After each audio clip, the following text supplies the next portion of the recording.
Welcome to Health 411. I'm Hannah Routley, and today I'm here with Kathleen Fair, one of the registered nurses in the Vascular program. Welcome, Kathleen. Thank you. So tell me about this CVD PMI program. Well, the CVD PMI is the Comprehensive Vascular Disease Management and Prevention Initiative, which is a new program started out with the Ptbo family health teams in Ptbo recently. And what is the goal of this program?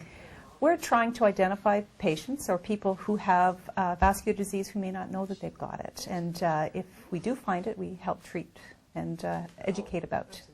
So can you walk me through an example of what you're seeing? Well, at the beginning, we will call patients of the physicians who are participating in the program to see if they would like to be a part of the program, and we bring them in to look at some of their labs. We look at family history, their own history, and some other numbers that we look at, like blood pressure. And tell me about some of the tests that you do. Well, we do cholesterol tests, and cholesterol is made up of several numbers, but two that we look at in particular being low density lipids, which is the bad cholesterol, what you hear about bad, and the high density, which is the good cholesterol. And so what are you looking for in this? What's a positive result? Well, we are looking to see if somebody has a result that's out of the norm that we need to investigate further to see if they're at an increased risk of developing heart attack or stroke.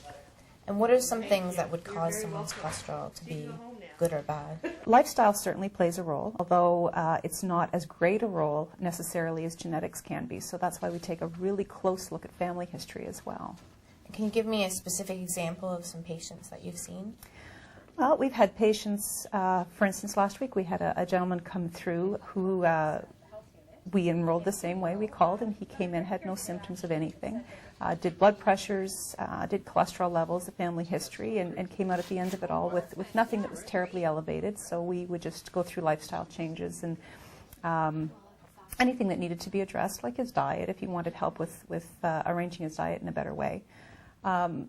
Alternatively, the next day we have another man come through and had a very similar kind of situation as far as his presentation, the way he came to us, but his cholesterol was really, really high and that needed to be addressed. So we go through those same things, but with a specific focus on his cholesterol level.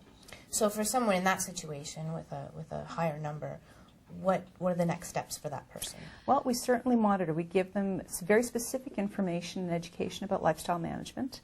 And then we would consider alternative methods to get those numbers down. And what types of things would be available as resources to help this person? Well, we have dietitians who are available to consult. We have pharmacists. We have certainly the registered nurses, of which I'm one, can give lots of information about those kinds of resources. There's also different groups, heart and stroke, and things that have information as well. So if you're able to help someone reduce the risk of vascular disease, what types of things could prevent? Heart attack and stroke for one, and it certainly gives longer life and better life while they're there. How long can a patient expect to be part of this program? That depends on the patient and their treatment plan. It could be as long as a year, but certainly vascular health is a lifelong process.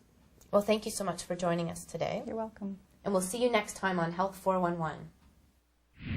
Health 411 is brought to you by the Greater Peterborough Health Services Foundation.